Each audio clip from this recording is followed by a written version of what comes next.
Hey, it's Hunt. You found Hunt on Saints. We're talking black and gold football. Do us a favor. Hit the like button, share your comments below, and hit that subscription button so you can get all of our content. Enjoy. We want to talk a little football right now. Luke Johnson covers the New Orleans Saints for The Advocate and NOLA.com, and he's with us here on the Jim's Fires Hotline. Luke, how are you? I'm doing great, man. Thanks for having me on. Absolutely. Is it still pouring down rain in New Orleans? Because I drove through some of the worst weather I've ever seen in my life about an hour ago.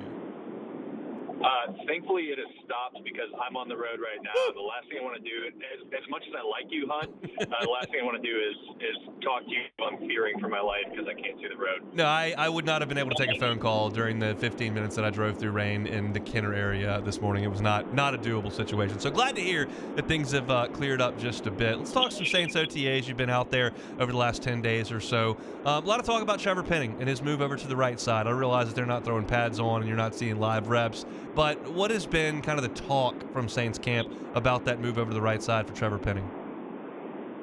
One of the interesting things was they kind of had decided to make the switch from left to right before they even drafted Taliesin Bwanga.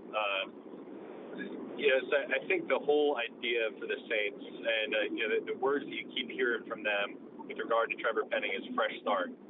They want to just give him a chance to kind of wipe clean all that stuff that happened over the last couple of years with the injury in his rookie season and then getting benched last year, and just like say, hey, okay, clean slate, you're starting over, you're on the right side, and let's see if this works.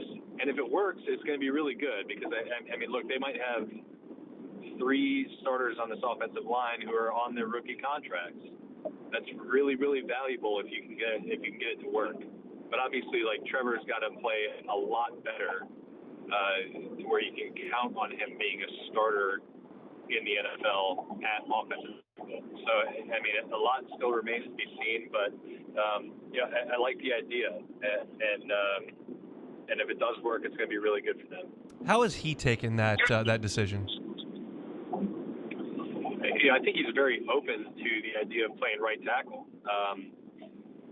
Because that's really a path to the field for him. I think if you were to ask me how did he feel about the benching last year, I think if you gave him a truth serum, he probably wouldn't have felt great about it. If the whole idea is to get his confidence up and then you never let him see the field for the last 10, 11 games of the year. I didn't really see the point in that. But, it's just a new scheme and a new offense, new position. I think that this Klint Kubiak run scheme could really benefit him because it kind of takes advantage of the things that he's good at. It takes advantage of his athleticism and lets him get out and move in space a little bit. So, I think it had potential to be good. Let's talk about if it does work well. Yeah, sorry, I didn't mean to cut you off there, but let's talk about Taysom Hill and his new role in this offense. Is this going to be completely different from anything we've seen from Taysom Hill? I don't know if I would go completely different, but it'll definitely look different. The first time we saw him last week, he was doing individual drills with the fullbacks, which was definitely different. That's definitely something new. And then we saw him out there this week. He was with the tight ends. I just think they're gonna really do the thing with him. They're really going to use him as the multi-purpose weapon instead of he was kind of doing that. He's playing some slot and taking some snaps as the quarterback, but it was still kind of predictable with him. If he was in the game as the quarterback, there was a really, really good chance they were going to run a quarterback power or read option. If he was in the game, split out wide, there's a good chance the ball was going to go to it. It was a little bit predictable with him, and I think that by truly putting him out in a number of different positions, it makes them less predictable. It takes him in the offense. There's going to be plays where he's lined up as a fullback and he's a lead blocker. So I think that's only going to make it better for him. I think the thing that really remains to be seen is whether his workload actually goes up, just in terms of touches. I was on the record many times last year saying I thought they needed to give him the ball more And he was really their best offensive playmaker for much of last year, and he felt kind of underutilized, especially when the offense was struggling. I don't know if they'll get him to this like benchmark where he's getting like 8, 9, 10 touches a game, whereas last year we'd see him get like 11 or 12 and then go like 3 weeks where he'd get 2 or 3. But I do think that he's going to have a bigger role in doing more things. I just don't know if it's going to look a lot different than what it was before. Is his time as a backup quarterback, emergency quarterback, over now that the Sean Payton, Pete Carmichael crew is out? Is that now Jay Kaner and obviously Spencer Rattler and whatever veteran they decide to bring in? I think so. I think that he is now going to be this basically what he has been, right? Like most of the time he's been on the field, that hasn't been as like a true quarterback. It's been like you're putting him on there to do the quarterback run, but like he's not actually playing a lot of actual quarterback. I think it does kind of remain to be seen a little bit if Derek Carr has to sit for any extended amount of time because of injury. Like I wouldn't totally rule out the idea of Taysom playing quarterback just because their options behind him are just so inexperienced.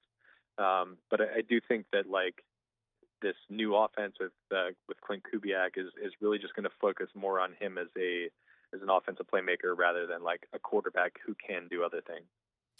Other side of the ball, Tano Passanio, torn Achilles is what the word was earlier this week. How big a hit is that to the Saints up front? I think it's pretty big. But it's not something they can't overcome. Tano was a really good player for them the last couple of years as a rotational player who could give them a little bit of flexibility with like the inside and outside rush. But I don't think that that's the type of thing that's going to like crater their defense. He's a guy who's playing like 20-25% of the snaps.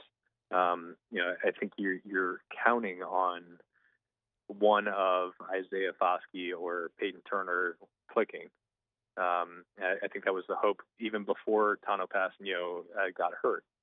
So it's a blow for sure. He's been a good player for them, but like I don't think it's something they are not able to withstand even with the players they currently have on the roster.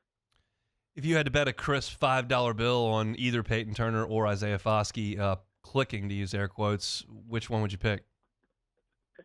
I'd probably pick Peyton Turner just because like you've seen the flashes, and like the odds of a guy just like having season-ending injury for the 4th straight year to start his career just seems so low. Granted, I would have said it would have been so low last year, and then he barely played because of the turf toe injury. So like he's got to stay healthy, but I think if he can stay healthy, like you've seen it from him. Whereas with Foskey, I just haven't seen it yet. And there's like some optimism there that they can get it out of him.